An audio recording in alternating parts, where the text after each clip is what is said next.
This is Tolhuistuin. So let's get this road on the show.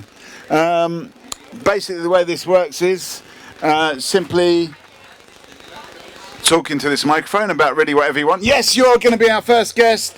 Come and have a seat on the table of chat. You're our first guest. Tell us your name. Hi, I'm Margot. And my name's Mikey. And maybe we've got a second guest here. Give us 2 minutes. 2 minutes to get this going. What are you busy doing, by the way? You look like you're busy. I was working. I'm still working. Yes. Yes. Still, what are you working on?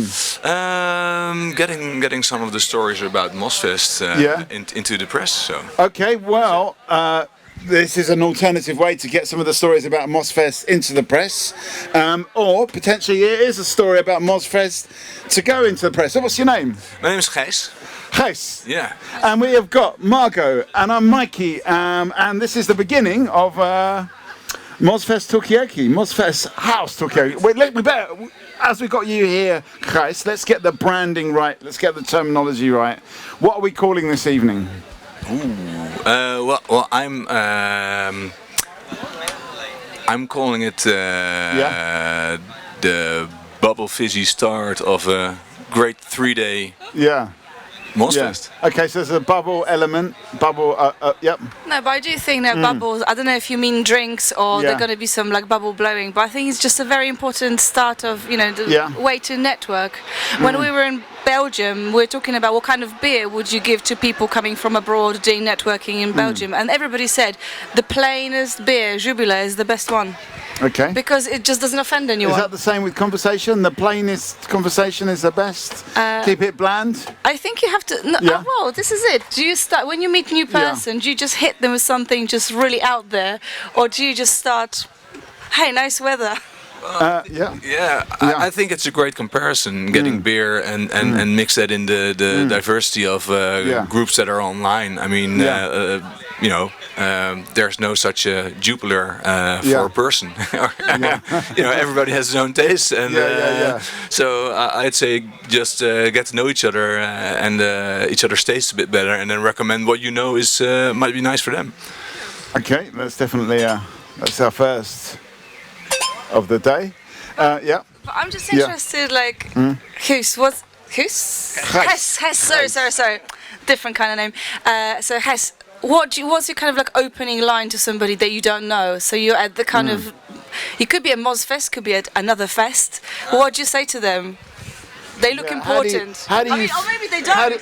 Look, we've got some. Come and join us, because Gijs is supposed to be doing the press, and he's helping us warm this up. We need you guys to come and help us. Give us 2 minutes. We've got Margot. We've got Gijs. Yes, round of applause. Over you come. Yes, exactly. Let's have some cheering. So we've got Margot. We've got Gijs. We've got Salvatore. Welcome. Amorit. And I'm Mikey. At the moment, this is talking. We just started, so it's a kind of. The real question on the table is: when you start a conversation, does it start bland, or do you go in, with something really heavy, like? Oh, hello. So, Margot, Gijs, Salvatore, Amorit, and Casper, and I'm Mikey. We're just starting this off, but do we want to go in heavy, or do we want to go bland, like this lager here, just cool and refreshing, just a cool and refreshing kind of, just almost chewing the fat kind of conversation. But the whole way Tolhuistuin works, it's kind of up to you to decide where you want to take this conversation. Do you want to go light, heavy? What's that? Heavy. Have you got a heavy subject, Amorit? Let's talk about accountability of the platforms. Accountability of the platforms. Let's talk about Facebook, the harm they are doing to society. Okay, all right. Let's talk about Twitter, what's happening with the Elon Musk. Yeah. Let's talk about all those platforms doing so harm to society. Okay. I mean, do we want to single one out? Do we want to start off with Twitter? Do we want to start off with Facebook? Salvatore, any thoughts? Yes, I am also for the dropping the bomb, because why not? Boom! Yeah. And I mean, there are so many bombs around us that is like a mined field. So we just need to move right or left and make something explode. I also have a super strong bomb to drop. artificial intelligence is not artificial, it's not intelligence, it's more like human stupidity. Okay, is artificial intelligence human stupidity? Prove me wrong. All right. Okay. So, and we've got some big bombs already. Casper, Gijs, do you want to? Your open mind. Yeah. Yeah. Definitely. We've got two. So we've got two to choose from. And then we might have three. Of Casper, have you got one? Have I got a bomb? Have you got a mic drop right at the very beginning? Let's think. What about copyright with AI? Okay, AI and copyright. Yeah.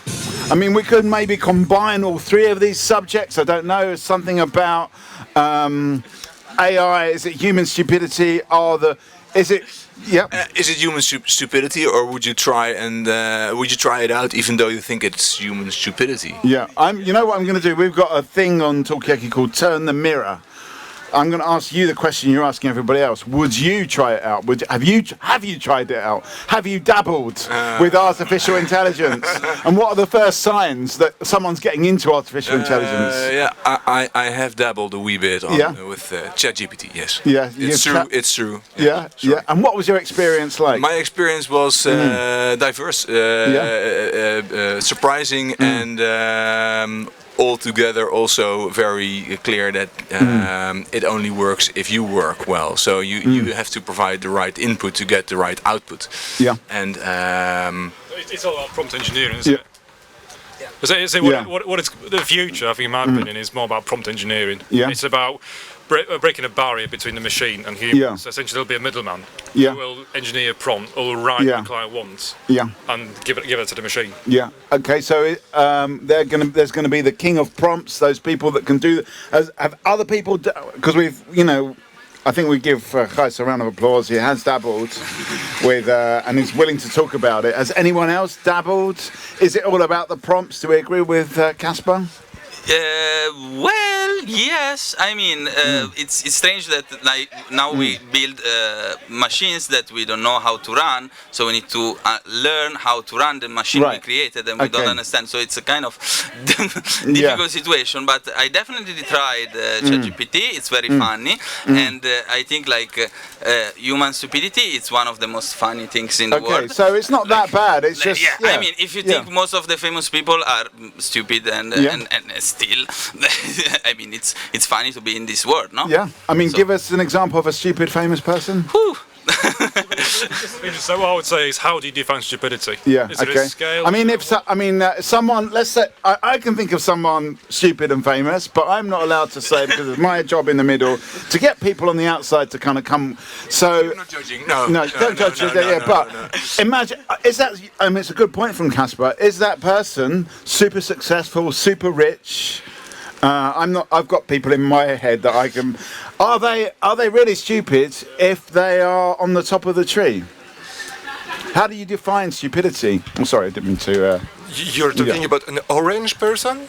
Well, that wasn't, but there is an orange person that matches this microphone. Yeah. Yeah, exactly. Yeah. This one, I think from like basically family coming.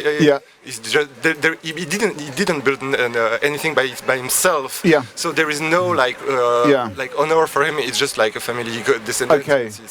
So there is no like proud for him. But you have like a lot of people who are not like coming from family who build things. I mean, here you have like the Mozilla Foundation people. You have like all those really interesting people building a lot of things. Yeah. Are they all too clever? That's the question. Are they too clever to be successful? Apparently, there might be a relation between the two. I mean, you have the opposite. You have the Musk example, which I mean, this guy is not stupid. You cannot qualify it as stupid, but at the same time, most of the people who qualify stupid is actions. So should we like make a difference between the guy, the action? It's a good question. What makes us stupid? What is stupidity? What makes us stupid? The thing is, probably most academics try to question everything to find out what's actually truth and or fact. And what we also know is that there's no one-sided aspect to truth or fact. So, no one's ever right, no one's ever actually wrong. So stupidity is also quite difficult to define. Is stupidity area? Is it it's just people being very ignorant and single-minded and not being open to other sides of the story. So in that sense, I think perhaps some orange person or someone else would be defined as stupid. I don't know. Is it in the eye of the beholder, stupidity? Is there a way? Is there an academic way to define stupidity? We're talking. Yeah. Okay. I just got this kind of thought that you just put in my mind, because I think as people, I think we're drawn to being like quite polarized or like disagree about different things, and especially now like the social media is structured and everything else.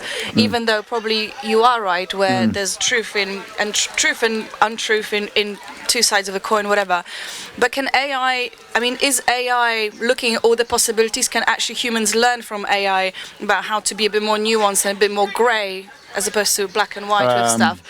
Can the learning happen? Can the orange person go a bit more grey, maybe, from the artificial intelligence? I think to answer that question, I would say no. AI, as we know right now, ChatGPT, GPT 3.5, GPT 4, it learns of what's already out there. It learns of the content on the internet. So it means it learns from us.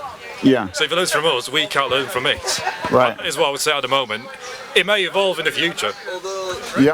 Although we tended at the start of the internet, we questioned everything that would be found on the internet, and we were all very much gung ho about it being a bad place for us all. And look where we're now at this point. And then we tended to find truth in actually because if you were having a discussion with a friend or someone else, I found it on the internet, and it was kind of a stamp of approval that it was sourced somewhere. Of course, obviously these are not the people who are quoting sources actually, but I mean, so. If is it going to be next? Yeah, this came from ChatGPT. It will be the truth, or I googled it. It's fact. It's or it's wiki. I don't know. What makes truth? What makes the truth? We used to say it was on Wikipedia. It must be true. Now we say it was on ChatGPT. It must be true. Salvatore. I think agreement between people create shared truth, which is not the truth, but is one truth, while probabilistic model generate probabilistic answers that are not. So it's in a way, it's a bit like a kind of blockchain. Yes, we got a new face. Welcome. Sorry, I was just summing up Salvatore's. We started off talking about artificial intelligence, but then we found it more interesting to talk about human stupidity. And so basically, but Casper asked the question, if somebody is very rich, very famous, very popular, can they really be called stupid if they're playing the game to their best, And there's also the question, are the people here a little bit too clever, actually? And now we're kind of talking about what are we talking about? We're talking about the truth and what defines the truth. What is the truth? Is there a way? Oh, that's right. Salvatore said that maybe there's a kind of probabilistic way to find the truth. That if you get as many people agreeing with it as possible, then it's true. So that's where we are right now. There was a little bit from Gijs about this, the golden days of the internet, when we believed in it, when we believed it was a kind of place of truth and facts, and maybe we don't believe in it so much anymore. Anyway, so we've got Casper, we've got Amarit, we've got Salvatore, we've got Gijs. What's your name? My name is Jibu. Jibu, welcome. I'm going to hit you with another round of applause. And Jonathan. Jonathan, you're going to have to share that round of applause. And we've got Margot over here. I'm Mikey. So hopefully you heard the sum up. Did you hear the sum up? No. They're talking about human stupidity, and that's why they want me here. Yeah. Well, we started off talking about artificial intelligence, but we found it more interesting to talk about human stupidity. But is it really stupidity? This is the question. So these are some of the questions around the table. How do we know what's true on the internet? Salvatore says it's some kind of probabilistic thing, a bit like, if enough people agree, it must be true. But yeah, we've got another new face over here. Hello. What's your name? Jonathan. Jonathan, what's your name again? Jonathan as well. Okay, that's why I was getting confused. Jonathan, Margot, Jibu. We've got Gijs, we've got Salvatore, we've got Amarit, we've got Casper, and I'm Mikey. And I'm not going to do the sum up again. Hopefully you heard it. Any thoughts on this? Yeah. I think I disagree, right? Yeah. Like the thing, right? If enough people believe in something, it doesn't need to be true. Like we have seen historically, atrocities done, just because a lot of people believed in something, and bad things happen. Now when you look back, you realize that, oh my God, we ended up doing these things, right? Yeah. I mean, Jupiter makes a very good point. I mean, the definition of that is a cult. Yeah. Yeah, it's a cult. It's a cult. Yeah. Yeah. Or let's say, like go back to World War II, right? When the Nazi was ruling Germany and they were doing all those things. Yeah. A lot of people believed in them. Yeah, right? yeah. So people kind of believed in the Nazi rhetoric. There was enough people in there, possibly if they had internet, for them to say, well, it's true. If they had an internet, Hitler might have found a way to manipulate it. Yeah, as well. I mean that's an interesting question. Is that how would Hitler use the internet on Goebbels and people like that? COVID has been there. Yeah. COVID has been there. You've seen what the internet have done with COVID. Like you cannot believe that internet would have allowed Nazi to not exist. I mean, people during COVID have believed in so much shit that Nazi would have been there even with the internet or not. Okay, so I think we're all getting very optimistic about the internet and its possibilities. But is there? I mean, there's Salvatore's point. Is there a way to actually engineer a sense of truth so we can believe what we're seeing online? We've got another couple of new faces. What's your name? Guillermo. And Pedro. Okay, so what do people think? Is there a way to kind of verify facts online? Not for us that we all know what is right and what's wrong, but for those people that subscribe to this COVID conspiracy theories. Give us your name. Hello, Leonardo. Leonardo? Oh, whoa, I don't know what that is, but anyway. So any thoughts on this? Any ideas? At the moment, a lot of it is derived from trust. Yeah. People just to believe other people that they trust, people, figures of authority, people that they've seen before, people that they just generally believe. Okay, I mean, is there a way to kind of engineer trust or kind of make it more rigorous or something like that? No, you can have accountability that goes with trust. Yeah. So if I'm telling you a story, you will believe me because you can count me accountable for what I'm telling you, and that's something that is really lacking nowadays. Yeah. For example, if you take like what is called the mainstream media, they are lacking this part of accountability, or look back to the platform where they are lacking this form of accountability. When you go, for example, for recommendation algorithms, like why does I see this content is something that everybody should be able to see at any time, at any moment, and that would create more trust because I would understand why this is happening. Okay, so we should know more about why we're getting the feeds we're getting. But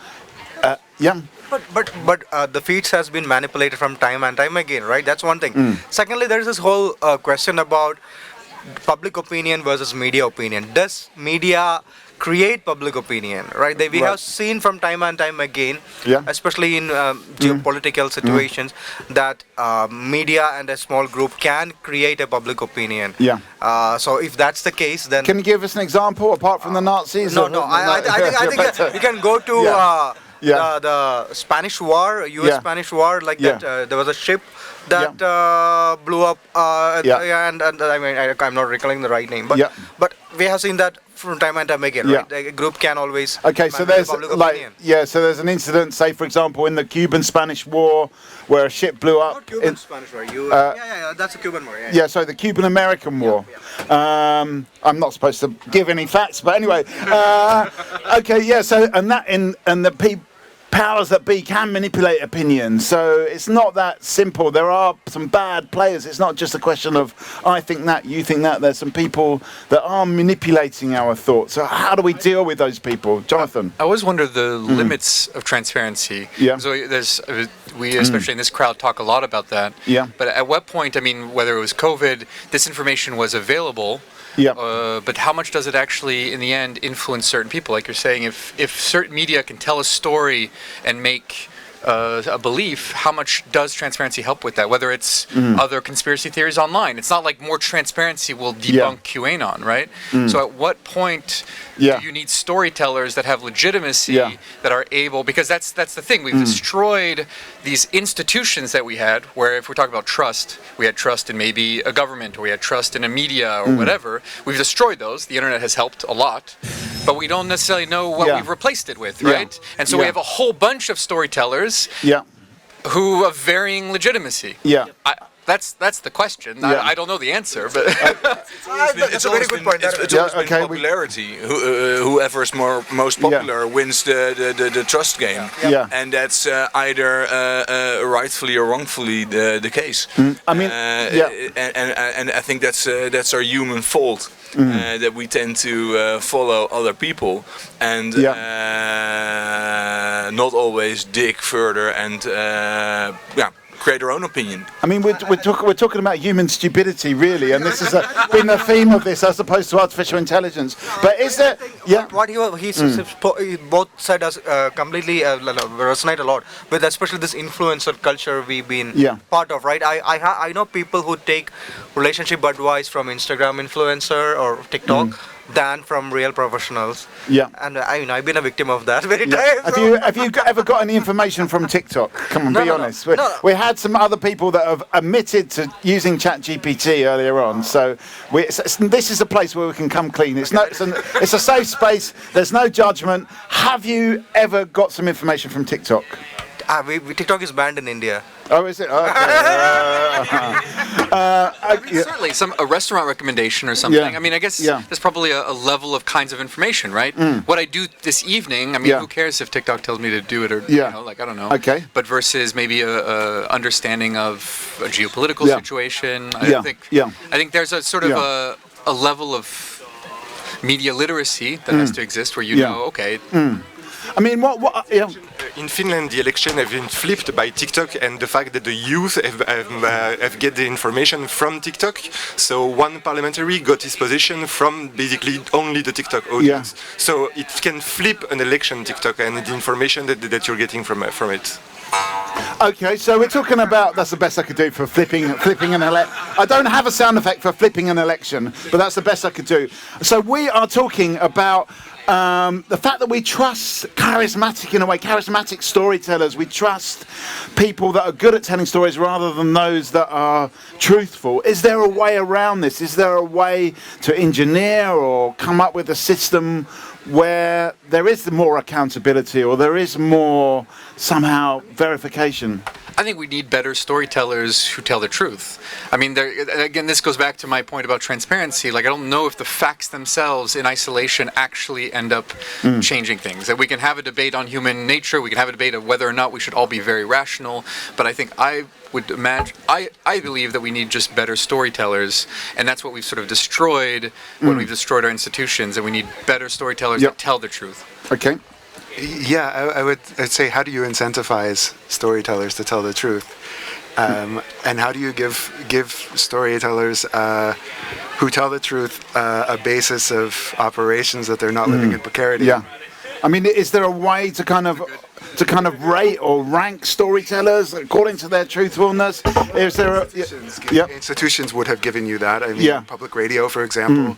But I mean, Salvatore, much earlier on, you were talking about this kind of distributed, kind of like agreement-based idea of deciding what is true. Could that somehow feed into this idea? Like, I differentiate between fact and shared narratives. I don't think that we are bad as human because we share narratives. I think this is something that is really embedded in how we're built as humans. Now, there is no good narration for me. Some can be more stick to facts, other less. But the important thing is for you to have a narration and to believe in a narration that is helping you. So there are a lot of storytellers. We are all storytellers. We are building the narration of our life with the people that share our life with us. There are some ways to incentivize medias to share facts more than truth. And I mean, the editorial process, this is what the platform usually try to escape from. Like, they are not media provider, so they are not editorial, making editorial decision, which is not exactly the case. And they end up being a substantial part of our narration, because every means of communication is basically shaping the message according to the shape of the container of the message. So like our narration are influenced by the means of communication we use. Then some are better, some are worse, some are more in our control, some are more human-centered, some others are based on profit, not not related to facts in any way, and we also have some like bad storytellers with bad intentions that they on purpose tell things that are not factual and try to manipulate the truth to shape a narration that can help their scope in society. So like I think it's a complex ecosystem. We should not aim for truth, because truth, there is no one. What should we be aiming for? There is no one truth. What should we be aiming for? I mean, it's interesting you're talking about as an ecosystem. So basically, you are part of the people saying that there is a difference between freedom of speech and freedom of reach. Hang on, sorry. Pedro, we want a final thought from you before you go. Give us a final. And that applies to anyone. We've had a couple of people disappear, but we want final thoughts from you before you go. Come and sit down. We need to, I don't know if you notice, this seems to be a very male panel right now, so we need to kind of balance it a little bit, especially when you've got the camera here, so otherwise it looks like this is just a bunch of men talking about, like stuff and just banging the table. So tell us your name. My name is Corinne, last name David. Yeah, okay, so there's a bit and there. I'm removing the glasses because it's kind of crazy. And I'm building two companies, Emakia and Emakia Tech. Yeah. One non-profit, one for-profit, to remove harassment from social media. Okay. Give you a round of applause for that. But right now, what we're talking about is it's not. I mean, it does link actually to what you're doing, because what we're talking about is how do you actually find out what. Well, I mean, you're saying, Jonathan, there's no point talking about what's true and what's factual, but how do you get, in a way, better intentions from storytellers, from people spreading stuff on social media with good intentions, or more ethical, rather than people telling stuff just to get likes and just to get social props, basically. Casper. So here's the point, we're talking on platforms, we're talking about media. You need to think about public versus private ownership, because ultimately that changes the direction of what that platform or that media goes. Public media generally is in favour of the general good. Private media. So you think private media is more into. When you say public, do you mean owned by the state, or do you mean? I mean generally public institutions. Okay. We need public institutions to monitor and control this. Sorry, Pedro, because you're going to go, but give us a final thought. I just got distracted by Casper, but give us a final thought. Okay, final thoughts. Even if you have the institutions, but you cannot ensure that the information is real, and everyone is creating their own reality in this. This is the truth. Whatever you read, then you see you get whatever you are. In a way, it's a kind of mirror. You get reflected back with the reality that you want to see. Exactly, and that's what people is creating. I mean, the different realities, whatever you are seeing in the media. So the big question is how you regulate that. Who is managing this information flows? Yeah. So this is. Any thoughts about that? Who would regulate that? I mean, who to trust? This is a big question. So institutions, people, or what? Yeah. Well, it sounds like we're not trusting anybody. That's the problem we've got. It's a kind of like diminishing spiral of trust, and I think that's the issue. Come and join in. Who do you trust? That's the question we're talking about right now. I'm going to leave you with a parting thought, because as one of the first participants, I really like your thought there, Pedro, and. It's coming down to every individual, because we individually, the collective individuals make up the whole system. So if we all have intentions or act with intentions that are not only for our own purpose, but also aware of other people's well-being, then I think we're going to be moving towards a better place. If you, for every action you take, think what effect it will assort. So in a way, it's up to us thinking about what we do, how we play this, how we influence other people. It will come back to you. It will, you know, it's. I'm not a Buddhist or a Zen, but I believe in internet karma. Doing well. If you try to do well for others, others will eventually try to do well for you. So is there a kind of internet karma? If you put good into the internet, good comes out somehow. That's a But the thing is, like, good is great, but a lot of people are using the internet because they are bored and because they don't like their life, and so the louder they are, the more traffic. So that's really dangerous. Yeah. I mean, because when people are happy, they don't complain. More you complain, more you have traffic. So in a way, we're kind of emphasising that the loud people, the unhappy people, are the ones that actually get to the front of the queue. Yeah. So that's the reason we have to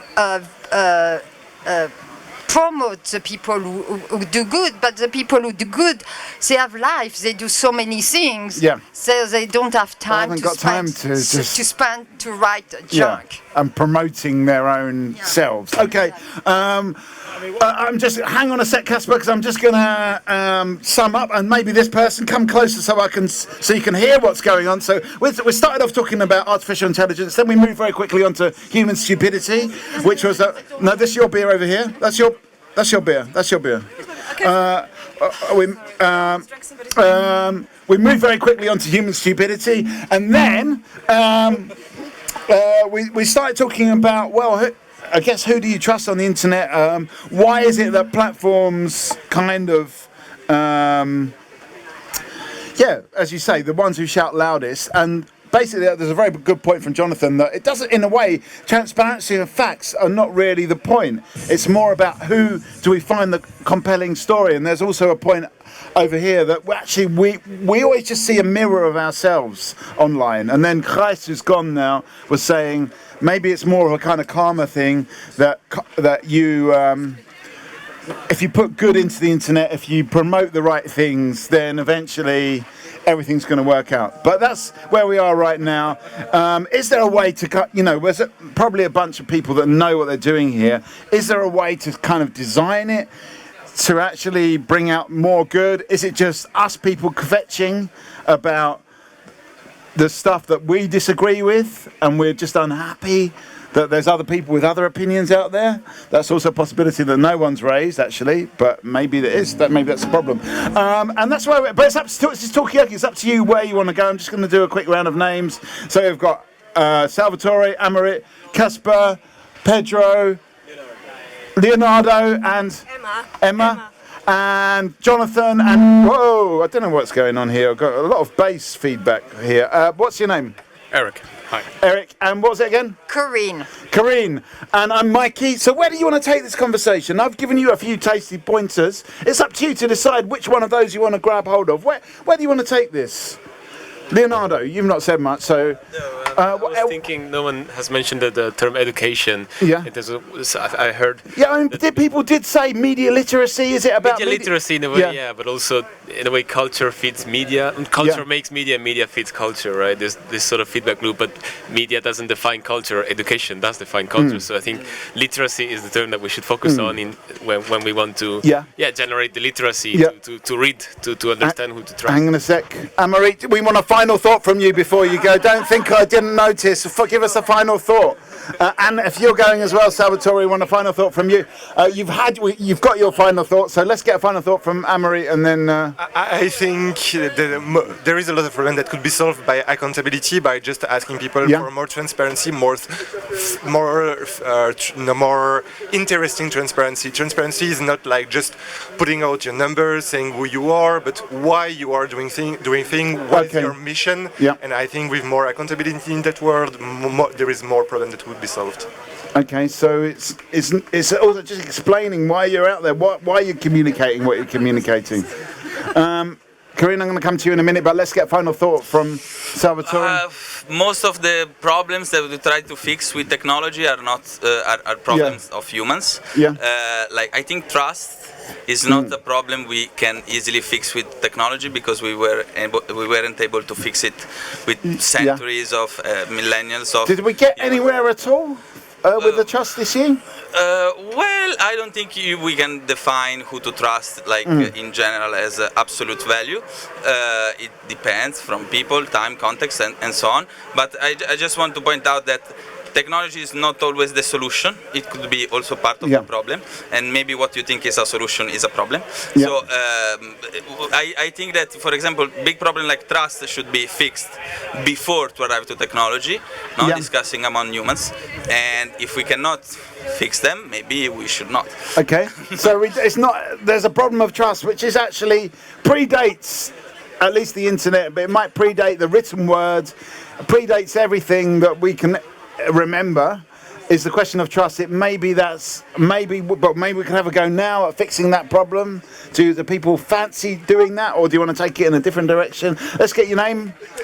Eric. Eric, you're Eric as well, aren't you? Two Erics, okay. Easy. So yeah, where do we want to go with this conversation? Do we want to talk about this problem of trust and how to fix it? Come and join in. Who do you trust? Who do you trust? Okay, thank you. I'm going to hit you with a round of applause. Tell us your names. Josie. And Ava. We're talking about trust. Salvatore has just gone and said all this stuff about, people online, there's bad actors telling us bullshit. But some people trust those people, and it's more about their charisma or their storytelling ability. But Salvatore was saying, actually, is it a question of a more fundamental question that's always existed of who do we actually trust, and how do we understand who to trust? And is that more fundamental than all this technology stuff? Emma? Yeah, thank you. On trust, I want to come back on what you're saying. It's about people more than technology, because you might not understand the technology, but you might trust the people for the stakes they have in it, and for their expertise as well, but also for the stakes. And you were also mentioning how we design for trust, and often the stake is very economic. Like, we know how to design an interface that is not addictive, that is more transparent, but the businesses are not going to make it because they have stakes. Right. And it's quite a nasty problem. And I'd say my hope is that it might come from people, actually, that would make demands for the stakes to be different. Okay, so people should demand a different business model that isn't about being addicted to a flow of information, and then maybe we'll get better information. Yes, because we have the knowledge to make better technology and better interfaces, but we need to make demands as consumers. Yeah. I want an interface that is not addictive, and I want it now. Okay, we want a non-addictive interface. We want it now. Do you want a non-addictive interface? Okay, well, come and join the conversation. This is actually an addictive interface, so we haven't quite. But it's very, very hard to design something. Emma, I will say this: if it was non-addictive, where would our business model be? Because people are like, "Oh yeah, I've done Talkie. That's it. I don't want to do it again. I'm not going to book you again, You might have more consumers if you claim, like, my interface is more ethical, it's less addictive, it gives you more control about what you can see, how you can sort information, how you can find it. Yeah. Definitely it's ethical and it should give you the control, because you can talk about whatever you want to talk about, but it's definitely still addictive, I would say, and maybe that it should have a health warning.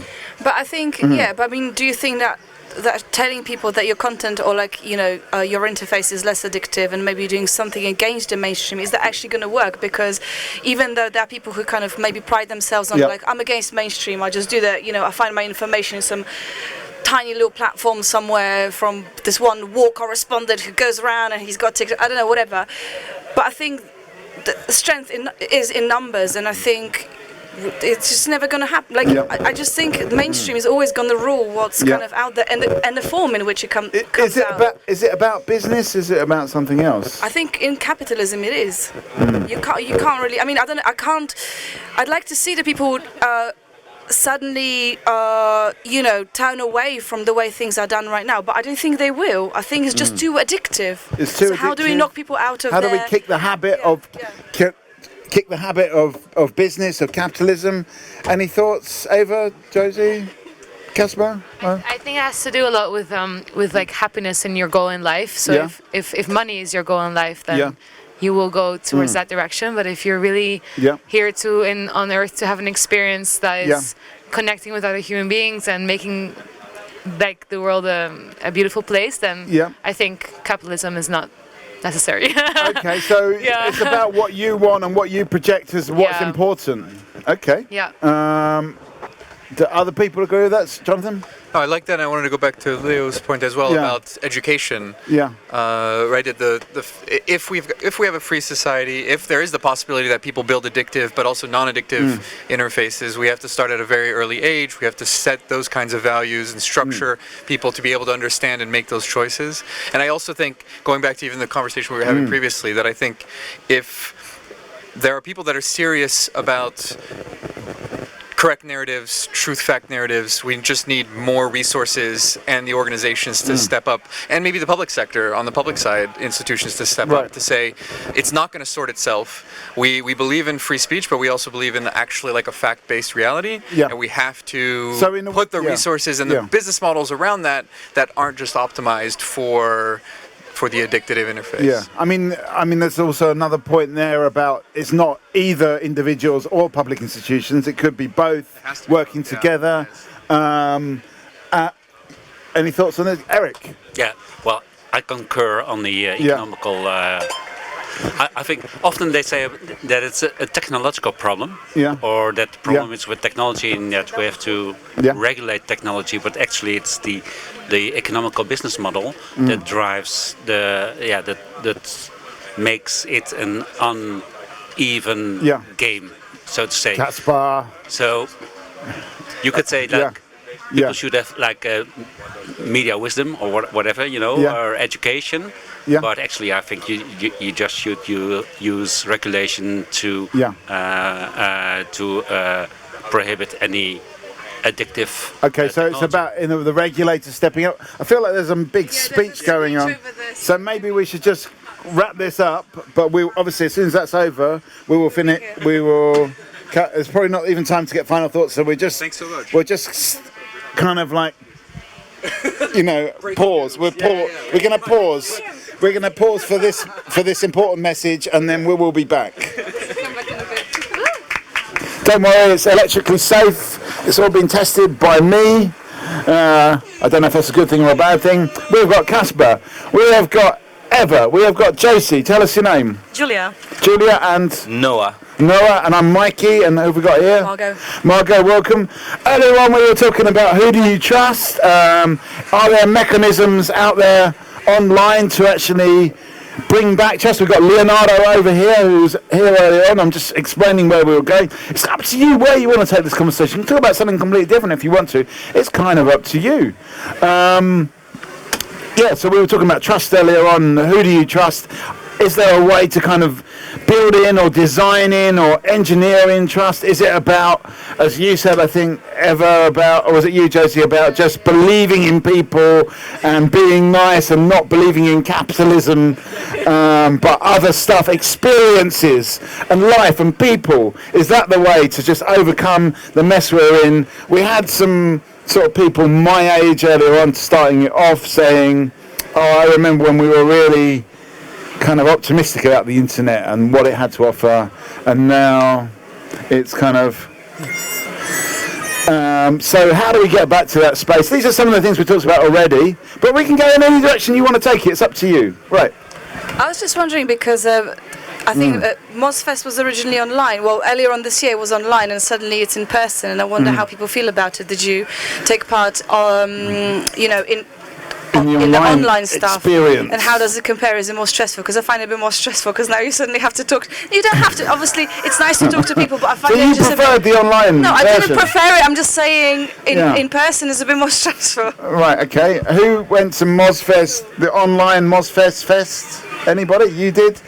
Yeah, I did. Julie, how does it compare? Do you prefer the online experience or the in-person experience? Well, I was hosting many sessions, and I do prefer a physical version for sure, because the digital one was way more intense, especially in terms of preparations. Right, okay. But it was also depending on the session. But no, I mean, I kind of get the point that it's kind of more easier to kind of, hide behind the easiness of the screen, and it's less more vulnerable than just like, you can just raise your hand and say like, I have a question, and here, you can maybe do that. Well, you actually did that just now, but yeah. Okay, so anyone else go to the online version? Casper, no. I guess. Noah, did you go? No. Leonardo didn't. No. Okay. So you're the only person that did an online thing. Okay, that's interesting in itself. And why did you know about it? I knew about it. Yeah. I think for me it was more an issue of time. But personally, I mean, going back to what I was saying earlier about in person or online, I struggle to make a connection with people when I'm on a video call. It's just not the same. It's not real. You're just there looking at your computer, which is why I prefer being in person, talking to people in person, face to face. I think it makes a huge difference. No? I have a question for you. So with the advent of VR and with the Apple glasses and stuff like that, do you think online meetings are gonna approach face-to-face meetings, or are we getting closer to that face-to-face experience with the Apple glasses? And that goes out not just to Casper but to everyone around the table. What do people think?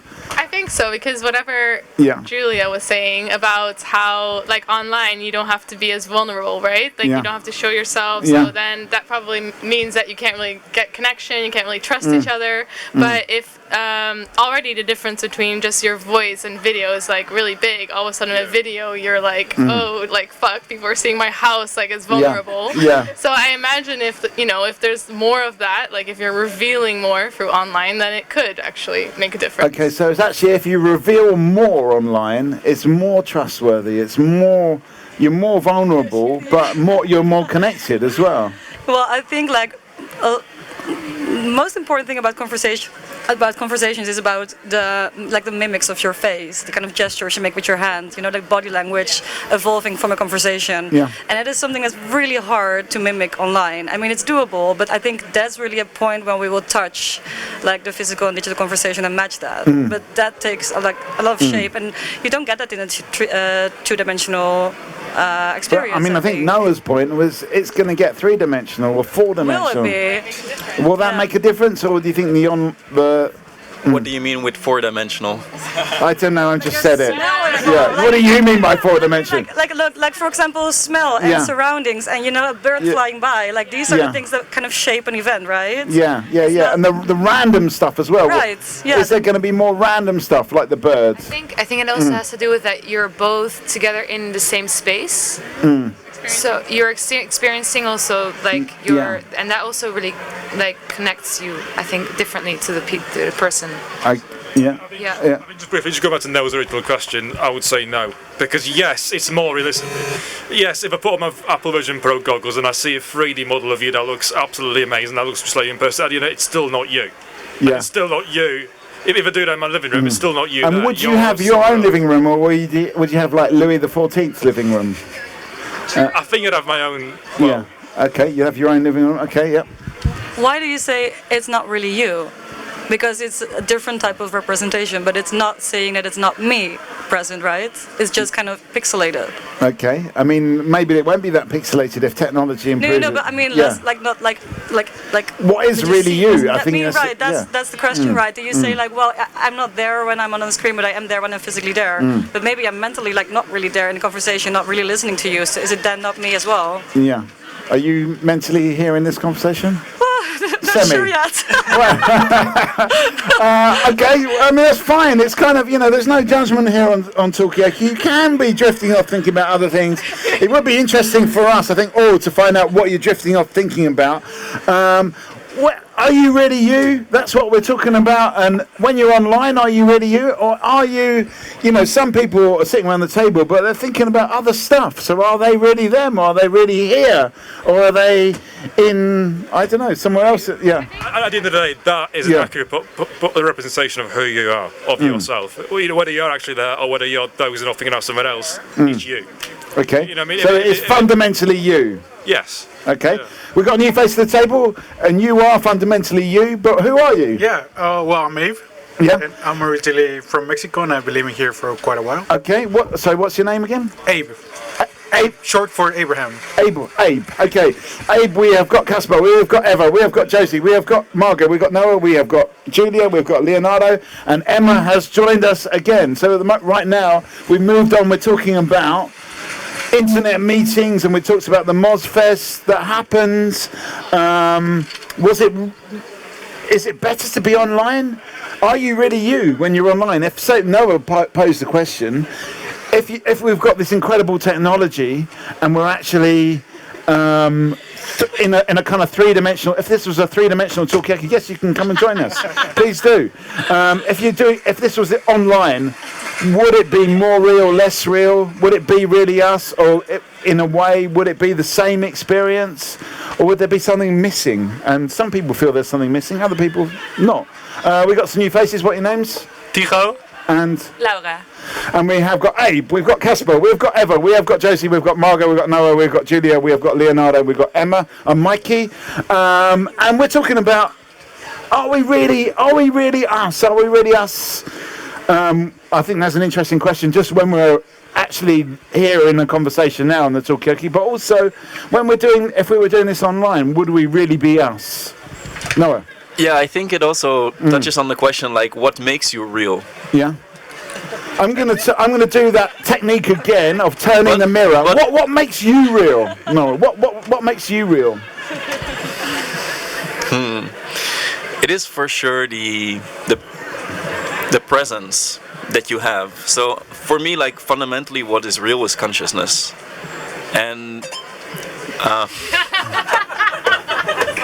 So being conscious and being present for me is very important. And like Julia said, you know, like, I can be physically here, but I can be thinking of something totally different, and then I feel like it's not really me who is here. Yeah.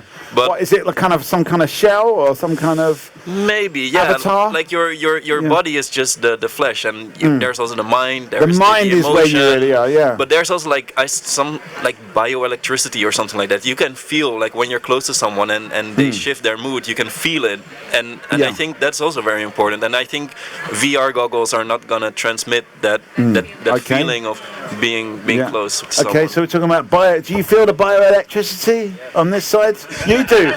Leo does. Yes, you definitely. I simply wanted to amplify what they both say, and talking about virtual reality or spatial computing. In a way, identity and representation is kind of relational, and what I see, it is about bioelectricity. It is about the smell, the sensorial, and not just the audiovisual experience that you have when you blind yourself with goggles. And on the other side, I do see a trend in office meetings in VR, and this kind of like sterilizing the space, where we should go the other way and trying to augment the space. Add more smells.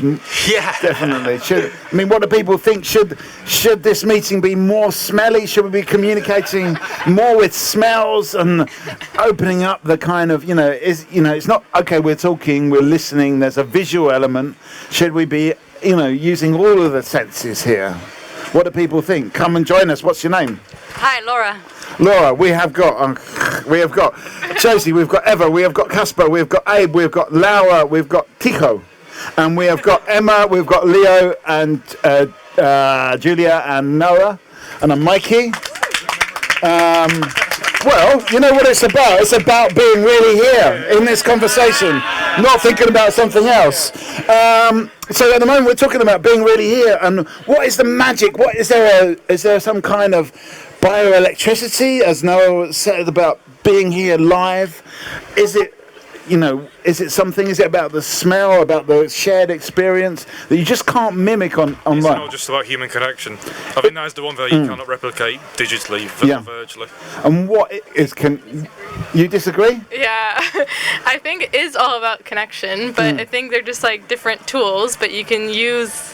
I think real life you can form a connection, but also online you can as well. If you're like present, like if you're present, you're open, I don't know, like you can, sometimes you feel electricity through screen. Can you feel electricity through the screen? You're saying yes, okay. On this, I thought you wanted to say something. Well, I have a thought, but I can't answer it. But I really wonder, for people who have different body abilities, how do they feel online? Do they feel more on an equal step with others? Because you can reinvent yourself. Like you will have all the same kind of sensing abilities, kind of. I really wonder about that. Like, I mean, has anybody here reinvented themselves online or been somebody else online? Well, I think the awkwardness does go away. So I would say I'm a bit of a VR skeptic, and one of my friends pushes me in this headset all the time. And I actually found VR chat, which I got like a tour in ITVA here actually, to be really nice. And in real life, you might have an awkwardness approaching people, but in this space, in the virtual space, you do approach people. You also get approached. Why do you think that is? Why do you think you feel less awkward approaching people? Because you don't care. You can just log out and then you're gone. Yeah. If it goes wrong, you've got an escape button. Yeah, I think so. Yeah. Okay. That's interesting. Yeah. Yep. Abe. Yeah.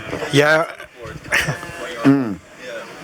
I mean, as well, like I think, for example, that I think at the end it's also just being, as a human, being part of a community, right? It can be online or physically, but as well, like digitally, I think sometimes it can have a tendency for people, if they're a bit too shy, just to like block away, because it's pretty easy because you're not in the environment, like physically. Yes. But I think you can make a connection in both worlds, right? I think it depends on the person, and also if you're present. Is it good or bad for shy people to be in these VR spaces? Does it help them if they need help? Maybe they're happy being shy, or does it actually help them overcome some of the barriers? I think for some people it might be easier. They will overcome their barriers, and then maybe they will be more connected with other people than in the physical world.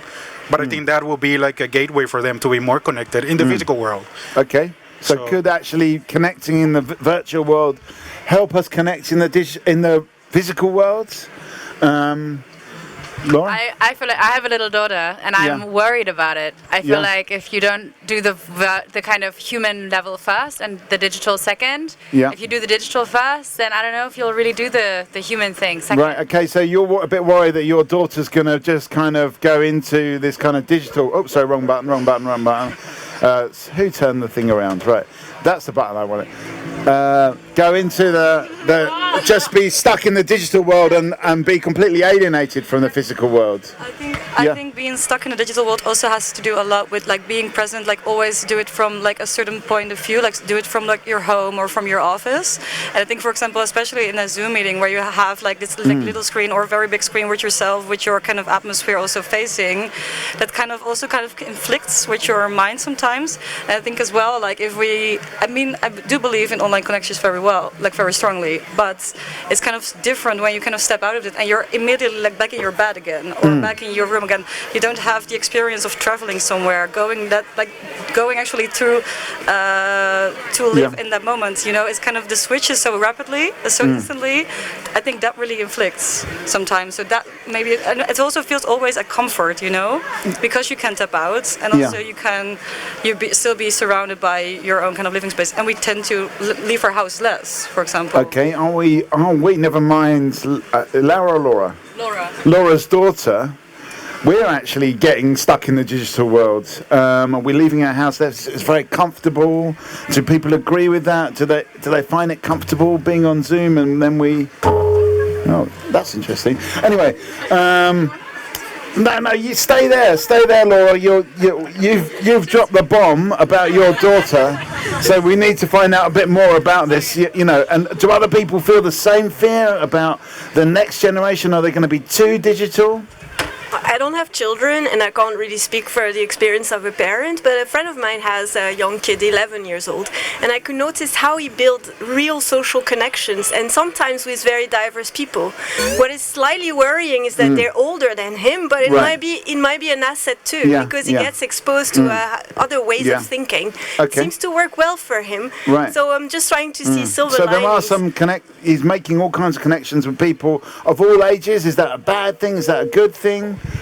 I'm so worried about that. I think I just recently spoke to someone who has a daughter who's 16, so much older than mine, and she's making all these weird connections with older people and older men, and it's really unclear who these people are and why they're talking to her and how to protect her from it. Okay, that's another.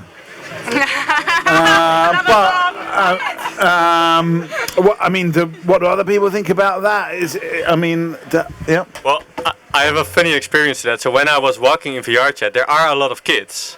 So I never talk to kids in real life. Yeah. And I was like, also, I find it quite weird that then they come to you and start like talking. Having a chat with you, yeah. Yeah, you're like, whoa, I also don't want this. Yeah, okay. But is there anything positive to be gained with these chats with kids? Do they learn something from it? Do you learn something from it?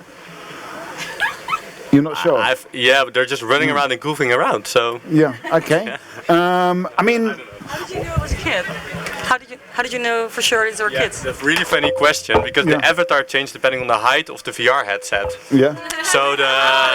Yeah. So, and the high-pitched voice. Okay, all right. Yeah. It could be a small person, but probably a kid. Just got some. This is a brand new table. It's got some technical faults, so please bear with us, especially when I go. It's a weird sound. It could be. We could almost use it as a kind of sound. I didn't want people to do that, but it could be a kind of instrument, as you say. So where are we going to take this conversation? We're talking about. Adults talking with children. We're talking about them talking online. The sense of danger. I would like to go back to the starting question that you posed. Yeah. Like, what makes you trust someone? Because this is really what it's about. Like, how can you trust that the people your daughter is talking to, that they have good intentions, basically? And I think, that's really important. Like, but I mean, also there's another question as well, which is what makes you distrust those people as well. Yeah. I have a little bit of experience myself. Like, as a 11, 12-year-old dude, I was playing these online games, RuneScape. I don't know if you know. Yeah, Ticho knows. Come on, we're at MozFest. Everyone's going to know RuneScape. Yeah. I mean, yeah, sure. But so it really, like, it's a very fine line, let's say, between being naive and being just kind-hearted or something like that. And I do think we need to sort of weaponize ourselves, or like, I don't know, like make each other like mentally strong, so you can deal with different people, because for sure you're gonna be confronted with bad people in your life. Okay, so those people were out there anyway. I mean, did you have some difficult experiences playing RuneScape as an 11-year-old? Sure, yes. Okay. Was it about the runes, or was it about the people you were talking to? You get cheated out of money, you get killed for no reason, like these are things that hurt you as a kid, Right, I see, Okay, Casper? But I would say, just to follow up on that point, is those experiences then shape how you decide to trust people, how you decide to trust media organisations. Yeah. That shapes your definition of trust as a Okay, person. so that experience of playing RuneScape actually defined your notion of trust. Yeah, I think that's also a very valuable point, because like in our like physical being, physical presence, we have so much like tangibility towards intuition, towards understanding, like, hey, this is a contract that's sounds a little bit shady, this is a person that I don't have a good vibe from, you have this kind of intuition build up. It's all kind of pattern recognition of all your shared experiences that you had before. Online we do not have that yet. We really need to develop. Do you think we will develop it? Can you have a sense of a trustworthy person through an avatar, through a VR? This will be a very interesting challenge for sure. Okay, it's a challenge. Right? Yeah. Probably people younger than me. People younger than me, they do actually have like more than that than I do. I mean, I know I have it more than like my 5-year-old older than me colleagues, and definitely more than my parents, and like you do have a better sense of what you can trust and not trust online. Okay, so it's not impossible to develop intuition about who to trust online. And I think one thing that's also happening right now is we're seeing these reputation scores. So for example, if you want to book an Uber or an Airbnb, you have a reputation score of the driver. And if you have a similar thing, especially if you have like AI assisted reputation scores, you can be fairly certain that you can trust someone online because other people trust them. Of course, it's not perfect, but... Yeah. I mean, what would your reputation score be, would you say? I mean, obviously no one knows you that much here. Maybe Julie, you know her a little bit. I mean, maybe it's like the connections that you have to other people. Yeah. And maybe it's the things that you share, like the opinions that you have, or the the data that you. I get that. But I mean, what would you say your reputation score is? My personal reputation score. Out of 5, what would you give yourself? I mean, I trust myself. So, 5? Yeah. I think the problem with this is that how likable you are is not the same as how trustworthy you are. Yeah. And I think some kind of social surveillance around how likable you are isn't going to help anyone, and it's definitely not going to help me know whether you're trustworthy. So you don't trust the ratings, basically. Okay, so, I mean, could that work in the future? Would we all have a trust rating? Would I say, hi, my name's Mikey, I'm a 4.7?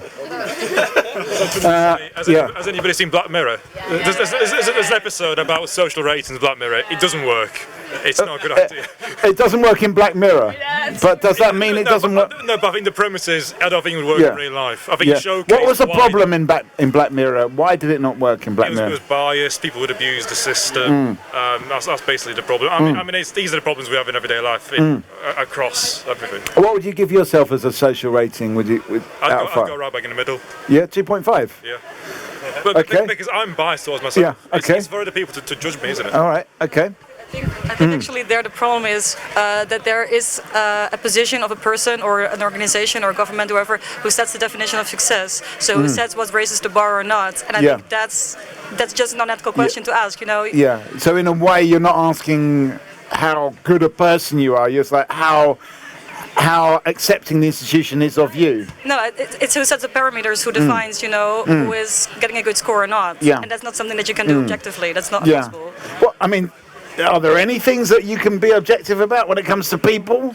Well, great question, but I want to say about numbers and scores, however you define it, they're not the reality. There's always a gap, and then they are hackable. Yeah. And predators, they know how to hack it, so eventually it would turn against your objective. They're very, very good at hacking those. Yeah. And then once they get the higher score, then they will start to predate. Yeah. And before you might not detect them even. So actually the rate, going back to what you were saying, I don't know if this happened in Black Mirror, but in a way, the predators, the bad people, are the very people that can manipulate those rating scores.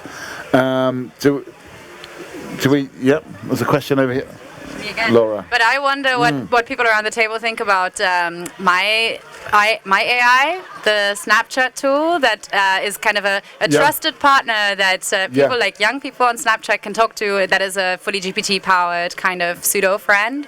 And if we talk about trustworthy communication online and where the next generation might get fooled, I mean, that's another thing I'm super worried about, is that they give away all their private information to Snapchat.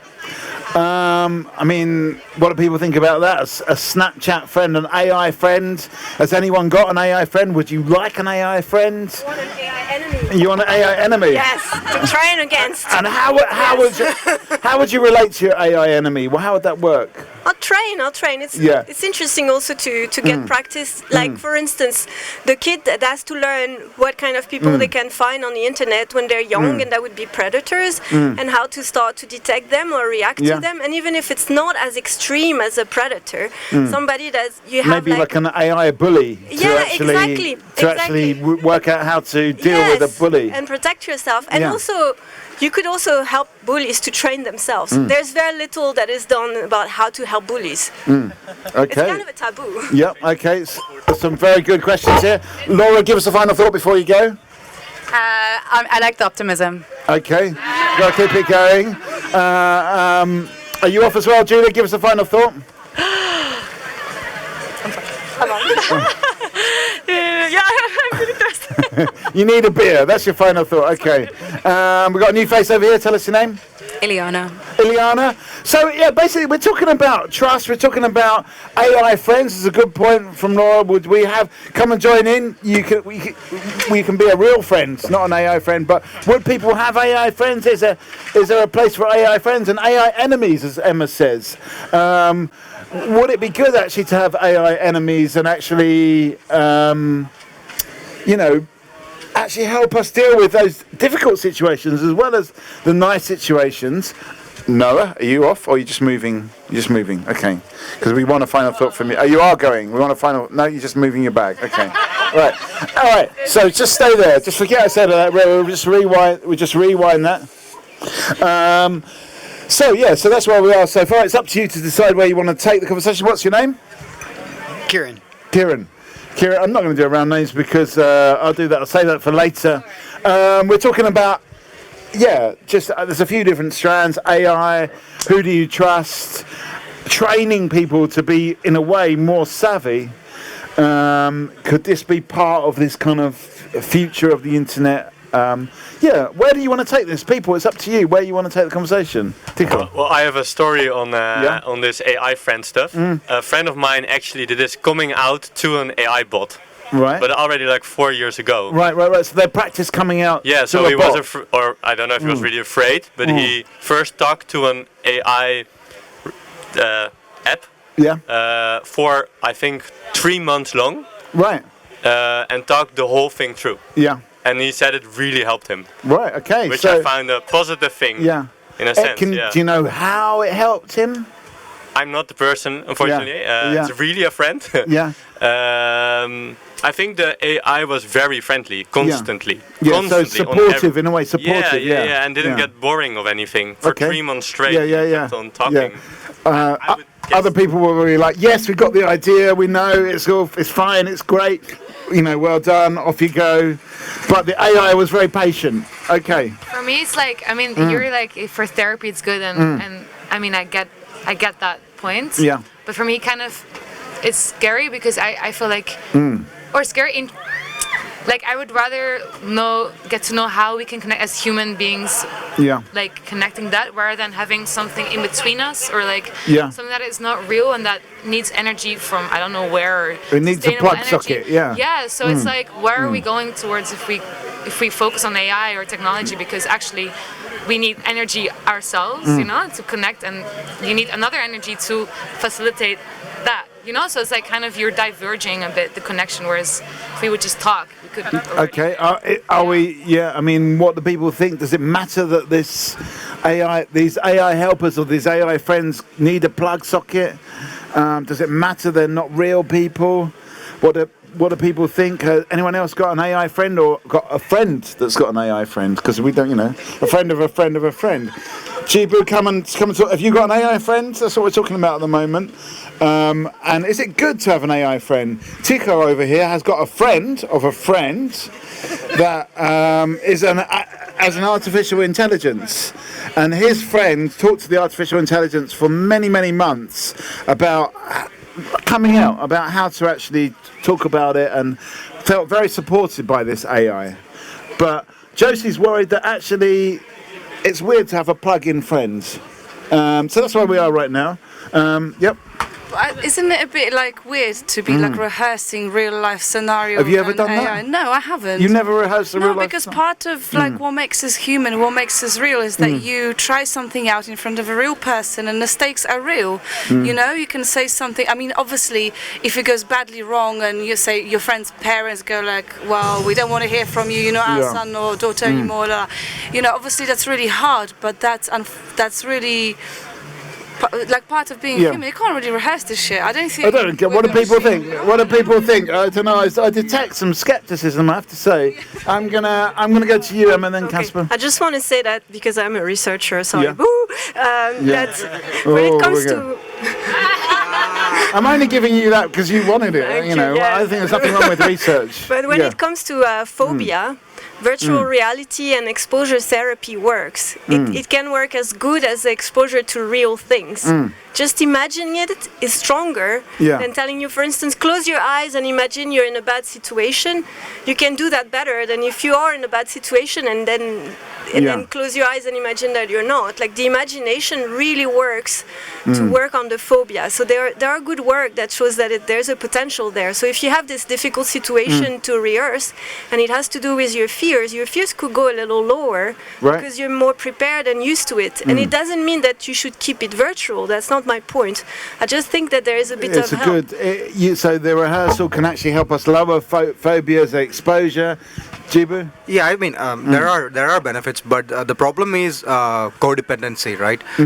There are issues where, I mean, I'm also a researcher. I work in AI. I work in AI ethics. Okay, thank you. Yeah. AI ethics and all. But despite that, sometimes when you, with ChatGPT and all, when you get into a conversation, you feel there is actually is there a person on the other side? You started to think, right? Yeah. And some of the response, I mean, I know this is transformer architecture, I know language models, I know this is how it's work, right? But sometimes all you need is someone to listen. Yeah. Right? And we have seen these problems, right? And recently there was an issue of a person committing suicide in Belgium. Right. After taking an advice from a chatbot. I mean, I don't know which chatbot. Right. So this dependency is a problem. Right. I mean, we live in a world where we are all very connected, but we all feel lonelier than ever before. And if a random chatbot is kind of made me feel better, and I'm kind of dependent on my emotions are dependent on this chatbot, it can go anyway. Okay, so there's a dangerous side to it. Casper, I was going to give the mic to you, and then maybe. Yes, I mean, I wanted to say earlier on the point of rehearsals is Nathan Fielder. I don't know if anybody knows. He recently created a new comedy called The Rehearsal. The premise was people could come to him. I think he sort of selected them, but the whole idea was if you had a problem, if you wanted to think of having a family, or you wanted to have a serious conversation with somebody, he would prepare the entire thing for you. He would hire actors, set with a stage, so you could go and rehearse this act. Okay. And I think the whole point is it's about building up courage. It's about overcoming our fear. Because a lot of people, it's hard to put yourself out there, to make yourself vulnerable, and to maybe go through that, especially if you're more introverted. Okay, so it's not easy to so there's actually a service from a comedian. It's a real life service. It was a comedy show, but that was the premise of it. Yeah. Okay, it's a comedy show, but it's in a way it's a service as well, isn't it? That where you can. I mean, the question I think to everyone is, what would you rehearse? What scenarios would you order, either for the AI bots or for this particular comedian? What's the name of the comedian again? Nathan Fielder. Nathan Fielder. Okay. I had just one interesting remark, and then I'll pass the mic on. But when we talk about AI ethics, I think a fair question should also be: does the AI want to be my friend? You know, like we just assume that the AI is there for us, but like, does the AI actually also want to talk to me? You know, like I always try to be very polite when I talk to a chatbot. Okay, you're polite to AIs. Are you off, Casper? Give us a final thought. Are you back? Okay. Give us a final thought. Final thought. What on? Well, and anything. I mean, we need to find a direction for this conversation. I mean, I think we're talking about AIs, and I'm curious what people would actually rehearse if they were going to rehearse some kind of scenario. We had Tico's friend of a friend who was an AI, but what would you rehearse? I mean, that especially. Grab the mic up there. I mean, what you mentioned previously, coming out to somebody, that is something that somebody might want to rehearse. It's a very tough thing to do. It's not something you could do on your own in a mirror. Yeah. So that is something somebody might genuinely want to go through before and to make sure they do it right, to make sure they feel comfortable. I mean, is there anything you would want to rehearse? No. No? Okay. It's a definite no. Okay. We'll give you a round of applause. Thanks for contributing, Casper. This is Tokiyaki. Are you off as well? No, let's get a final thought from you. Cheers. Last thought. I love you all. Have a great day. Oh, we've got a spare seat over there, so come and join. We're going to get some names. Tell us your name. Vincent. Was it? Vincent. Richard. Vincent. Sorry, Vincent. We have got Margot. We have got Abe. We have got. We've got Margot. We've got Abe. We've got Laura. We've got Tico. We have got Emma. We have got Leo. We have got Jibu. We have got. No, we have got. Because you haven't said anything. That's why. Kieran. We've got Kieran. What's your name? Sherifa. Say again. Sherifa. Yeah. And we've got Ileana, and we've got Josie, and we've got Eva, and Mikey. I can remember that one. And yeah, at the moment we're talking about AI scenarios, and what would you actually rehearse? Would you rehearse an AI scenario? Tico's friend of a friend was an AI that his friends rehearsed coming out to. But are there other scenarios where you actually rehearse that? We heard about a comedian that does this as a service/show, where they actually rehearse situations that that you would. But would you talk to an AI? Would you actually try something out with an AI? Jibu says it's dangerous. Kieran, you've not said anything yet, so maybe it's time to pipe up a little bit. Ileana, you've not said anything yet either. So yeah, let's and Vincent, you've only just got here, so you've got an excuse. And same with you, Sheriff A. But Kieran, what's your thoughts on all of this? Well, I can't really you gave such a great example of something that I think sounded very beneficial to that individual, or at least they thought of it. It was beneficial to them. And I think there's risk of codependency with AI. Is that also true of any kind of human relationship? And I don't think we can use that argument to exclude the possibility of using this in a healthy way, a responsible way.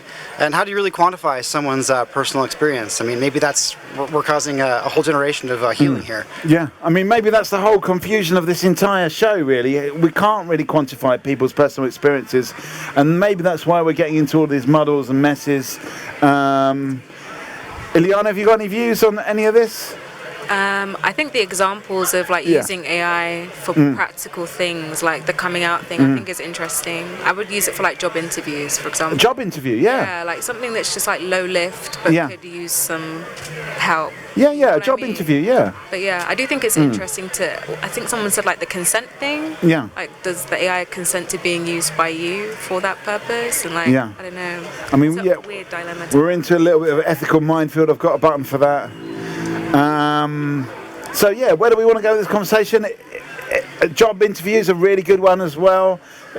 Abe? But for example, I saw all great examples and everything, but I think there's also a thin line between professional help and, for example, if we're seeing this as a tool, what is holding us back to do it with a real person?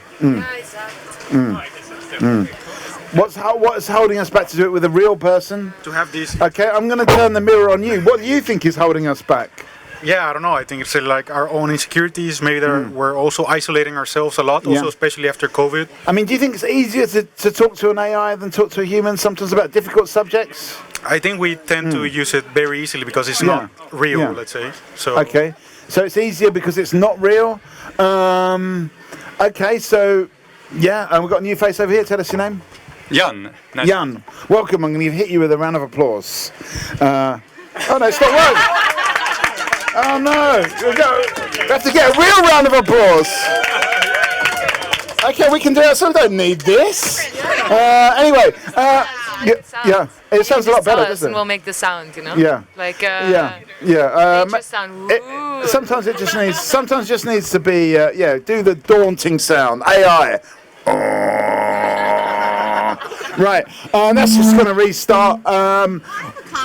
Sheriff A.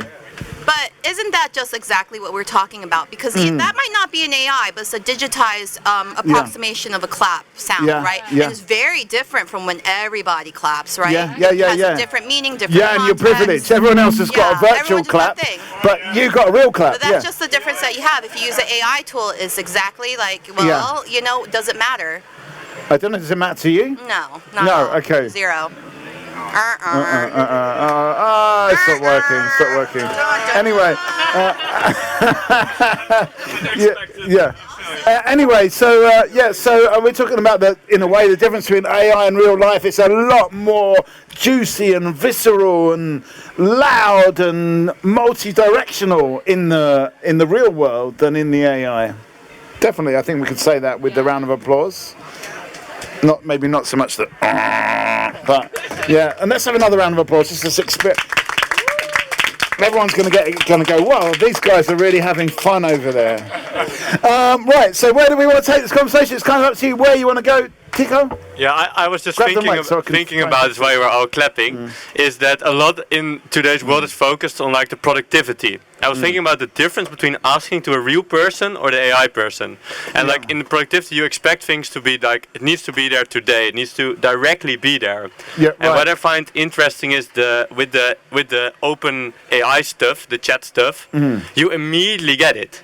You're like, I want 10 questions that I could be asked during my job interview for being a circular table radio host. And AI just goes, here they are. And you're like, that's what I expect. And I think it's weird that we expect this, and I wonder if that also then will turn the other way around, that if we now talk with friends or at a doctor, that we also expect them to the AI can do it, he's quick, so why are you doing give me 10 possible diseases I might have.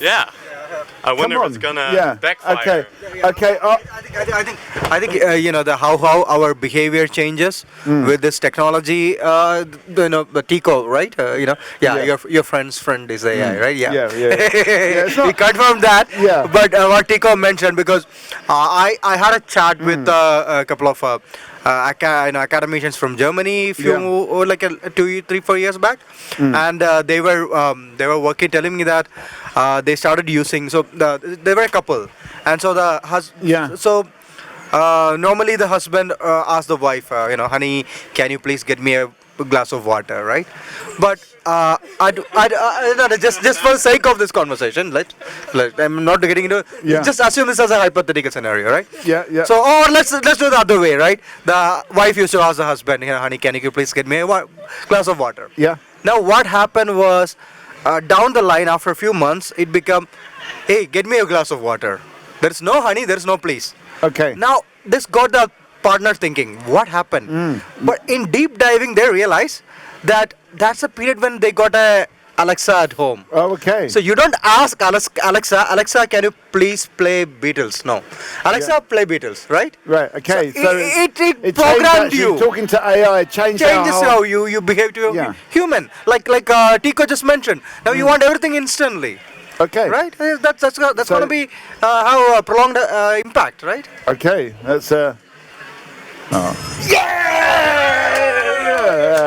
Emma. I think. Yes, exactly. Or you could just drop the mic, to be honest. But anyway, I think you have a real point. I mean, gender aside, you have a real point that with technology we get satisfaction now, and we know it's actionable. I press this button, I get satisfaction, I get pleasure, I get this and that. Yeah. And we might consider people in the same way, perhaps. Like we transform people into an appliance. Oh, I want this from you because I'm used to get it fast.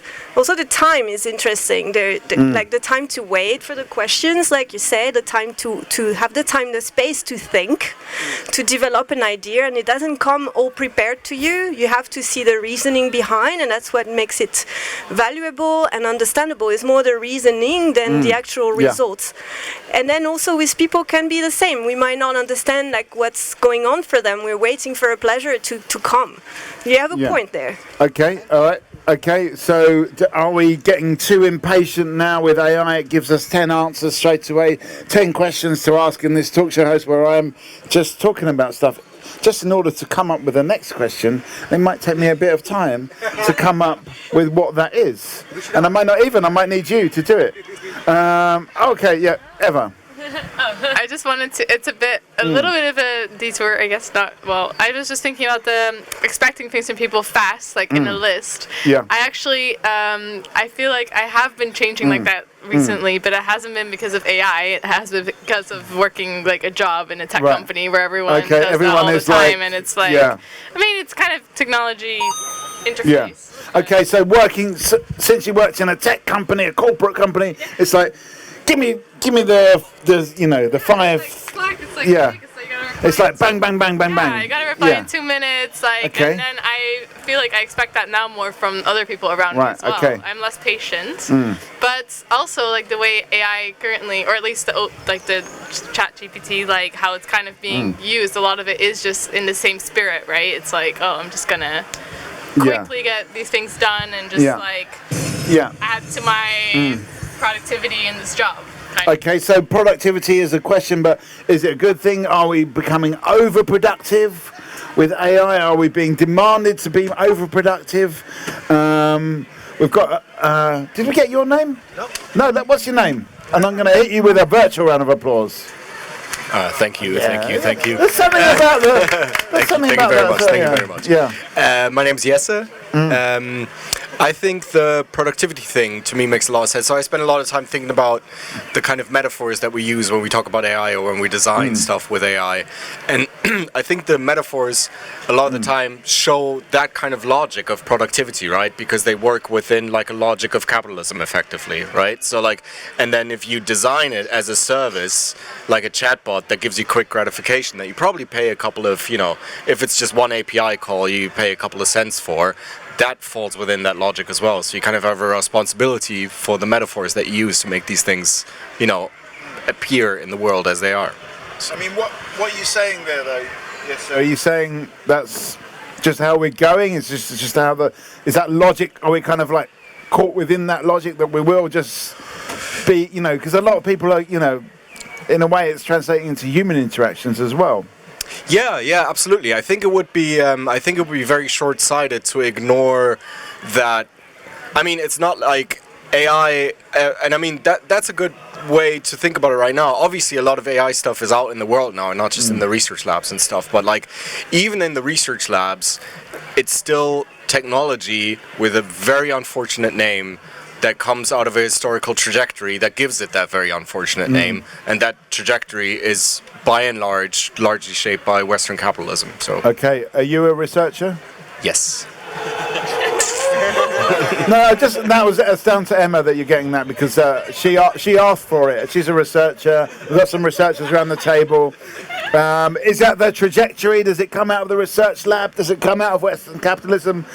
If some other dudes invented AI, would it be different, and how? Why is it? Jan, grab the mic. Oh yeah, I'm eating this thing. So, what was your name again? Yes, sir. Yes. So why is AI from capitalism? It's from universities, isn't it? Like from the. Is it? Yeah, I mean, you were saying it's from universities. Is that the same as Western capitalism? Is it different? No, it's nothing to do with capitalism. Universities, I guess. Okay. Okay. I don't see the link, but. Okay. All right. I like to spread these conversations out to lots of people. I don't want it to be a ding dong Jan yes sir, but I think this is directly at you.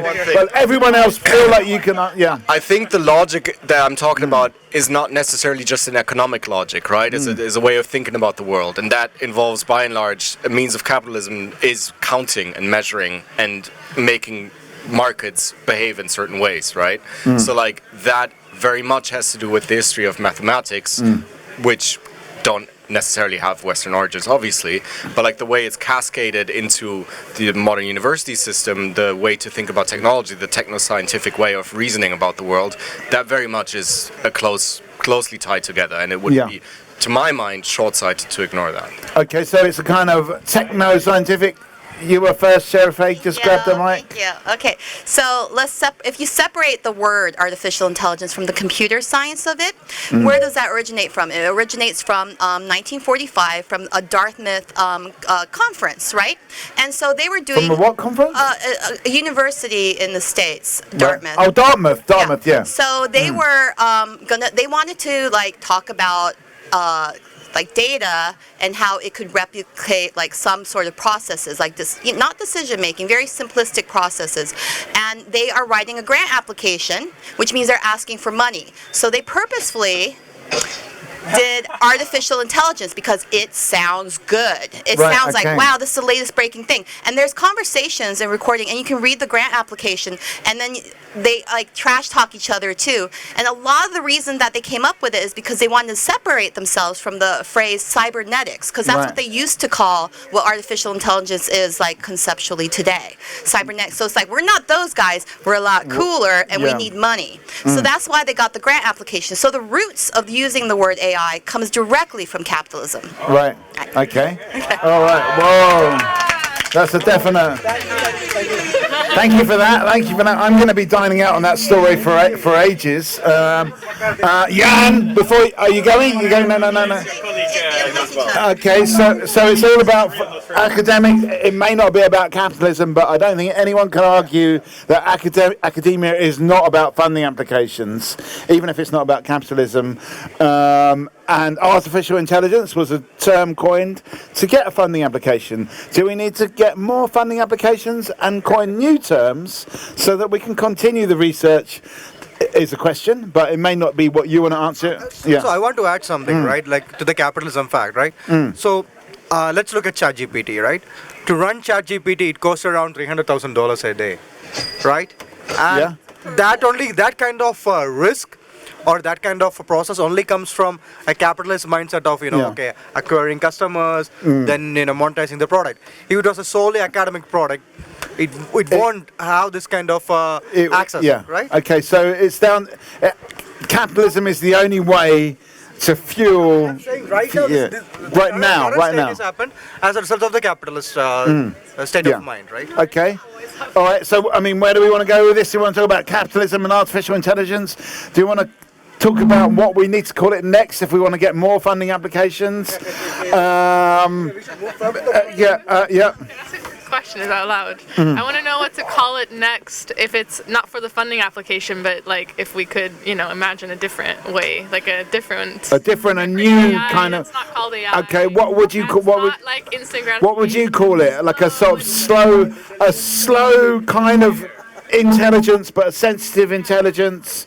Let's get some. Yeah. I have a name, and it's a name that you cannot use to make money. So if you want to name it from more like a pragmatic, realistic way, and you're not going to make much money with it, it should be called artifice of intelligence. Artifice of simulation. It is not intelligence. Okay. When you say artificial, the noun is intelligence. No. The real thing is that it's artifice. It's a mimicry. Yeah. Okay. We're going to give you a round of applause for that, but I want a sexier name that's going to actually get me some fun. We need funding. Yeah. I always really liked Alistair Reynolds' sci-fi tech views. He's written this really good series of space operas, effectively. And there, the internet, or that form of it, is effectively it's called abstraction. They just say everything runs on abstraction, and it doesn't matter whether they're talking about an agent, a robot, some sort of data protocol. It's all running on abstraction, and that to me makes sense because that's essentially what these technologies do. Okay, abstraction. Yeah. If you prefix it with open to state that it's non-capitalism, they get open AI. And open AI, you like just that? a suggestion. Okay, what do people think about open AI? I might have heard it before. No. Open AI, does it have to be open AI? Can we open something else? Open. Closed AI. What's that? Closed AI. Okay, let's have a little brainstorming session. We've got the open bit. I'm liking that more. Open artificial intelligence. Open source. Open source, a bit of source. Come on, let's think of something. Think of something to call it rather than artificial. We don't even know what your name is, so you've not said it. Tell us your name at least, but you don't have to come up with a. Yeah, I'm Sam. I'm from Open Data Manchester, so I'm Open Data Manchester. So you like the open, but what can always down for the what open. are we going to hitch onto the word open? I don't know. I suppose it depends how sexy you want to go with it. Yeah. Open is good, but the sexy room. We're going down certain corridors now. I don't know. I have an issue with the term intelligence again because I think that is it intelligence if it can it can't come up with anything new, if it's just replicating something that already exists, that kind of thing. What about open regeneration or something like that? Open regeneration. Open reconfiguration. Open plagiarism. Open plagiarism. Yeah, open plagiarism. I think that people are liking that one. Yeah. Yeah, I don't know. Yeah. I don't know. Open plagiarism. I don't know. It's got a ring to it, hasn't it? Yeah. Vincent, have you got any thoughts of what you call it? Open invitation. Open invitation. Yes, I like that. Open invitation. Yeah. Okay. Open invitation. Would that be a better way than artificial intelligence? What do people think? Steve. Call it Steve. Oh, Steve. Okay. Yeah. You say no, Sheriff? No, not Steve. I don't want to humanize it more. Yeah. You want to call it something give it a name Rachel. like Rachel. Okay. Any thoughts? Have we come up with it? I mean, shall we have a vote? Math. Let's call it math. Math. Statistics. Okay. Statistics. Okay. Okay, what about that? Would you get more funding if you just called it statistics? No.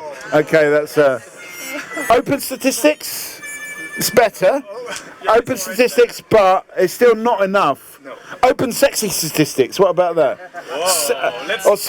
Open sexy statistics. Okay, right. Okay.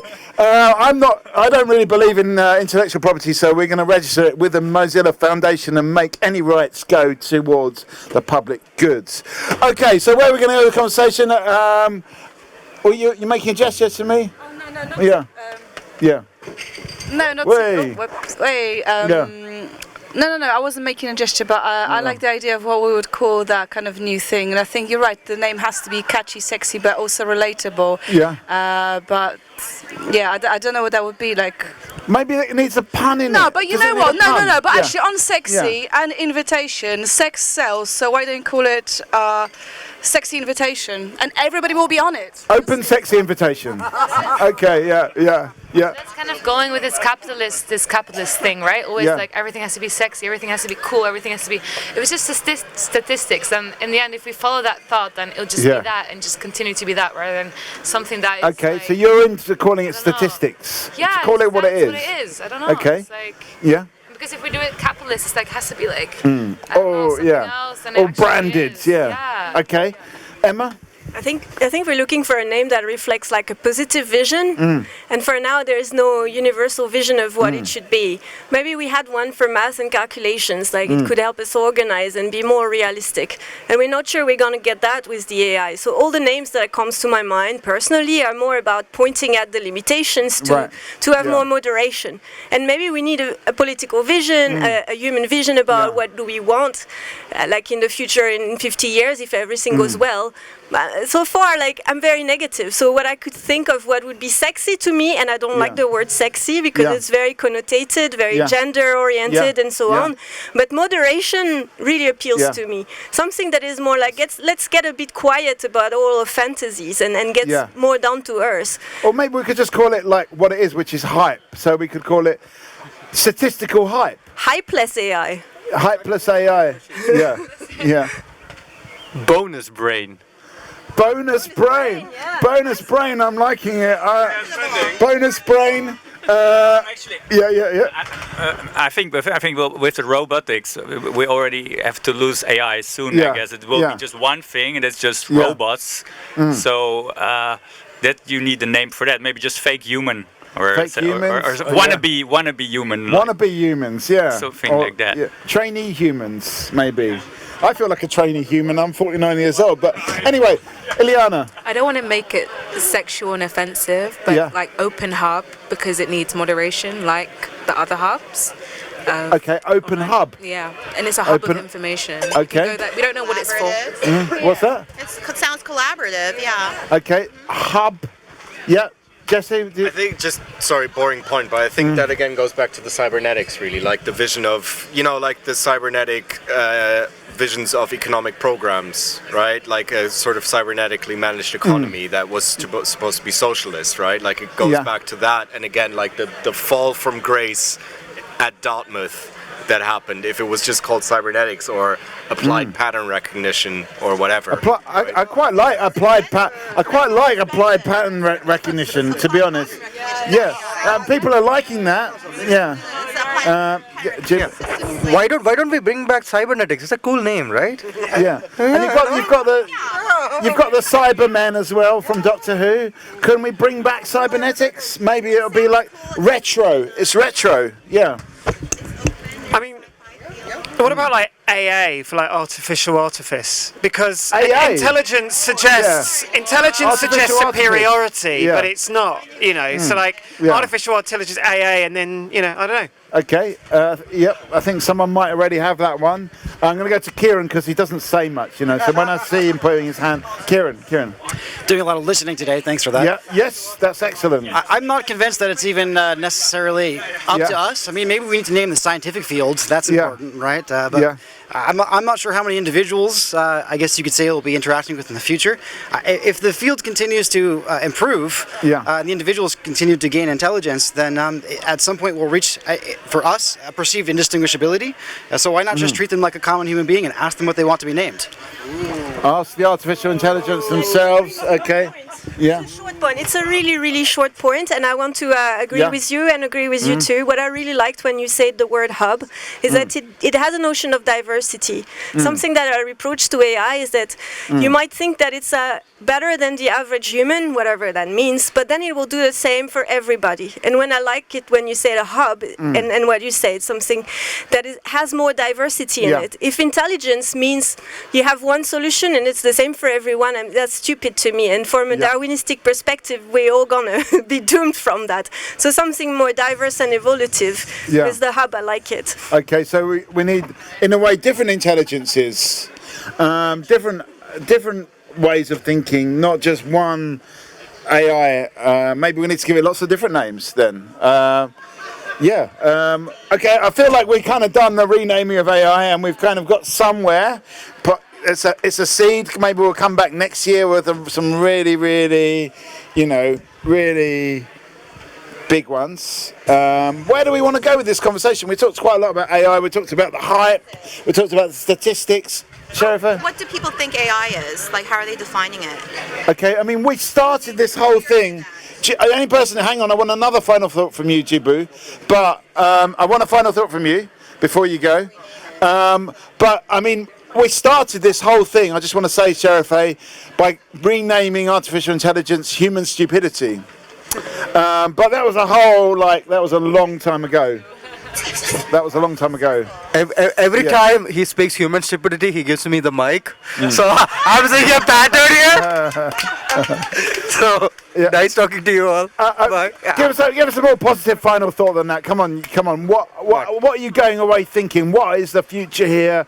Are we right to be like 100% skeptical, like Emma, or like 95% skeptical, like Sherifa?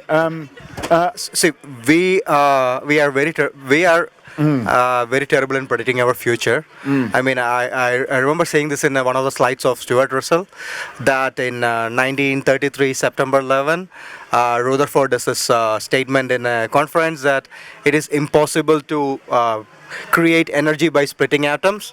But the next day, nuclear fusion was discovered. So we are terrible in predicting future, and only Is it fun? I mean, is it worth doing, predicting it, even if we're very bad at it? Will we ever get better?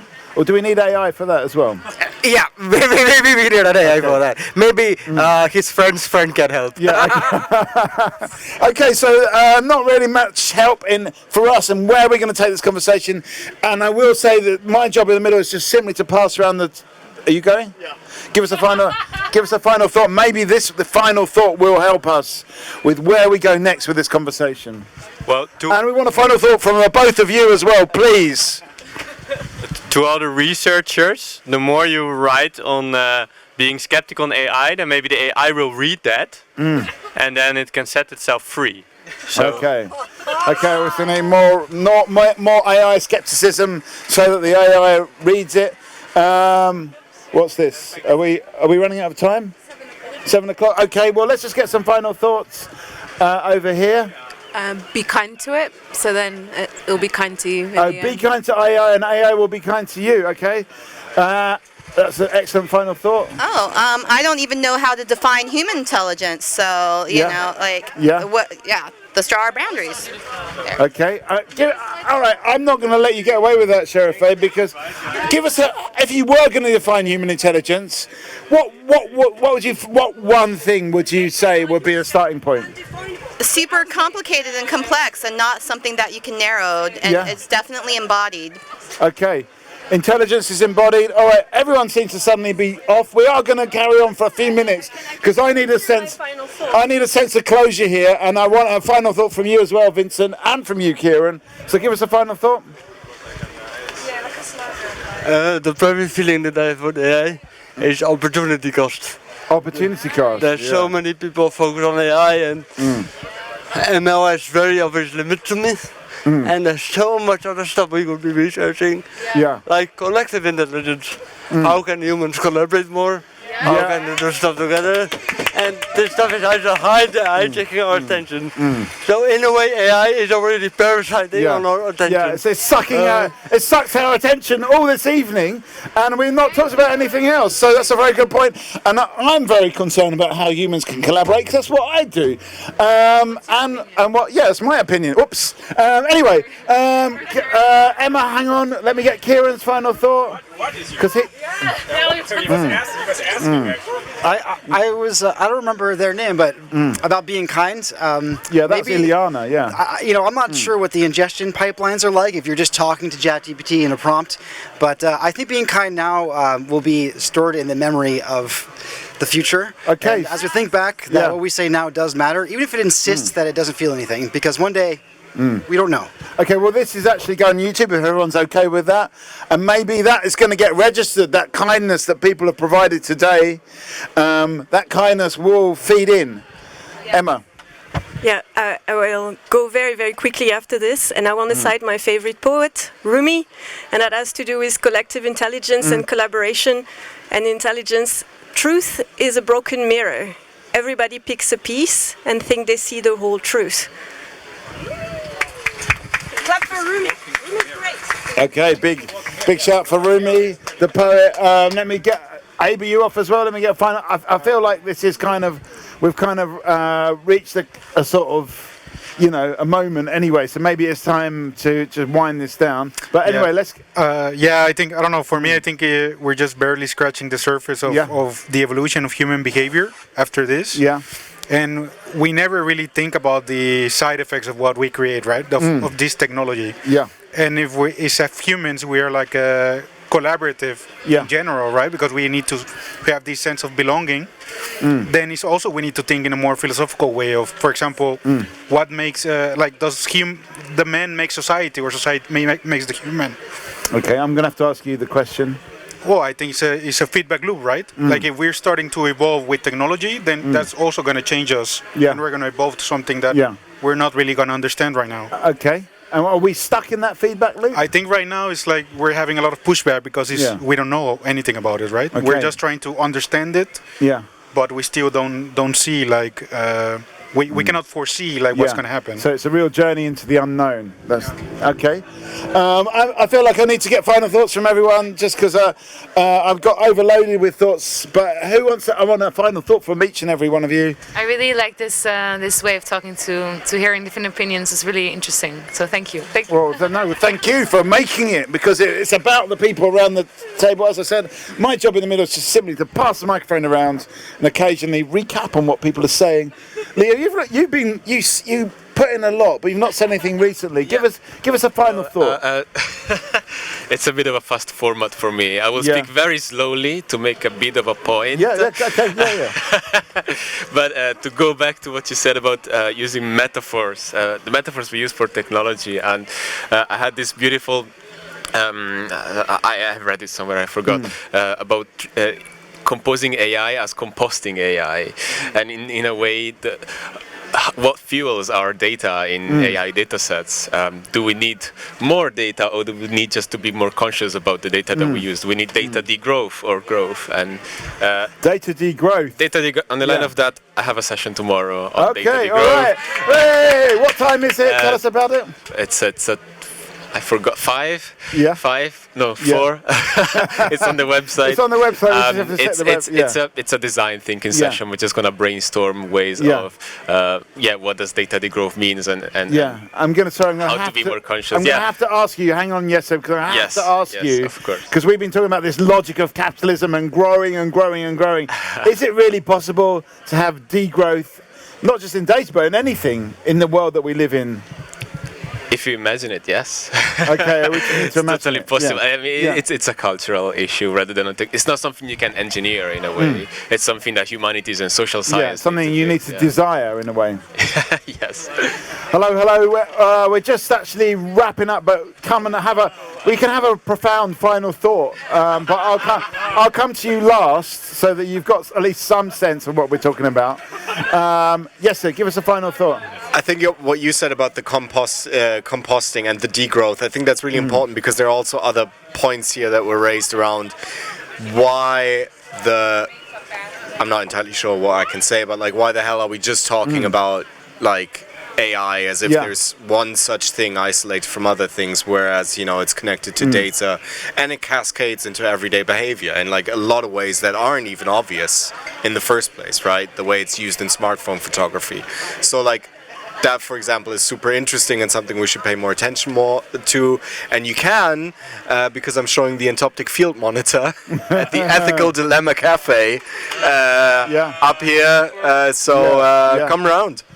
You're going to have to explain that a little bit more because I have no idea what that is. Can you Okay, explain? so Yeah. it's the idea of it is that it's sort of a post-GDPR surveillance application that uses AI to abstract from surveillance imagery. So you see things that map the actual image quite closely, but there's just that little bit of gap in between. And it raises questions about, does that still like violate privacy? Does it represent the people that it represents accurately, and all those kinds of things? And it's based on this consideration of metaphors. So I use the metaphor entoptic for it, which usually is like like floaters in the eye you get. Yeah, so I'm using that as, because those actually, they're not from the outside world, they're from your biological makeup or from your physiological makeup. So I'm using that as a metaphor to look at AI, because the way that the feedback loops and these systems interact bring strange things to the surface, like floaters. And they're almost kind of like aberrations from the system itself. Yeah, exactly. That reproduces itself. Yeah, exactly. Okay, I hope people got that. Yep. Okay, good. We got that. Okay, and that is when is that? Tomorrow. Just all day tomorrow. Okay. All right. Let's get some final thoughts. Jan, give me a final. Oh no, Laura, give me a final thought. I just really liked hearing all the perspectives, because I'm not really interacting with AI that much yet. Yeah. So I'm really Do curious. you think you will be in the future? Do you feel more interested to do it or more scared? Just, I don't know. I don't really need it, I feel. You don't need AI. Okay, that's a very good point. Jan, final thought? Yeah. So it's the thing, we can get more human maybe because of it. Yeah. So we can leave all the stupid stuff, let it done by AI, and then enjoy ourselves. Is it a chance to be more human? Yeah, I think so. We definitely grow, of course. It's all this negativity is just one aspect. It's just the big advantages are huge, of course. In my eyes. What are you looking forward to in being more human when AI takes over all the boring stuff? Well, we can just go more abstract. Somebody mentioned the word. We can lift our consciousness maybe, or our knowledge. Yeah. Just by letting it help us. Okay, so be more conscious, more knowledgeable, and that will be something to enjoy. Have you got final thought, Margot? Come back to me. Just reacting on your thought, I guess will be my final thought. I just thought, like, I wouldn't mind if AI did like my taxes, like that'd be great. And it's just like, oh my god. Yeah.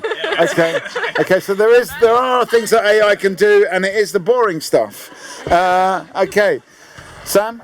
Yeah, I suppose, again, following on from that, though, like the issue is that AI doesn't know when it's wrong at the moment, right? So again, if say like with your Alexas... Do you know when you're wrong? I know what I don't know, and I can be, but someone has to point out to me that I'm wrong, right? And so if we rely on it, then surely it won't know. Like Alexas and things that are always listening, if they don't understand your accent or they pick up the word wrong, it doesn't kind of go, oh, that was wrong, I'm going to park that. It goes, no, I think they said this, and that's definitely what they said, and that feeds the machine, right, which is highly problematic. Again, you can explain that more if you come to the Ethical Dilemma Cafe tomorrow. So, what time is that, and where is it? I'll be there all day tomorrow and Wednesday with something that gets you to see it and explore it. So. Good luck. I might come, but I'm not sure if it's right to come. But it's always right to come to the Ethical Dilemma. Yeah. You get free coffee. Free coffee. Yeah, there's no such thing as a free coffee, they say. Final thought? I was thanking everyone and you. That was my time. Oh yeah, you did your final thought. That's true. I just enjoyed the conversation, and it's so interesting to it was a really good one, and actually it was bigging up Tolhuistuin, so it's good to hear it again. Now we've got you've just come in. We've been going for 2 hours talking about stuff, but let's just get your name and give us a final thought. It doesn't have to even be about Tolhuistuin, but just about the day, the festival. Anything. I can do a final thought about AI. If that's, my name's Ian, and my final. Oh, thank you. I was like, what was that? My final thought is that, okay, so first of all, remember the days of when we talked about agents. I think the problem is that AI right now, it's all kind of like happening somewhere else, and it happens to us, or you you interface with it somewhere else. When it's yours and it's under your control, then we'll start to see some amazing things, and that's what's missing right now. So we need our own personal AI rather than somebody else's. We need our own AI, our own agents. That's what we need. I think there's something really powerful about that. Okay.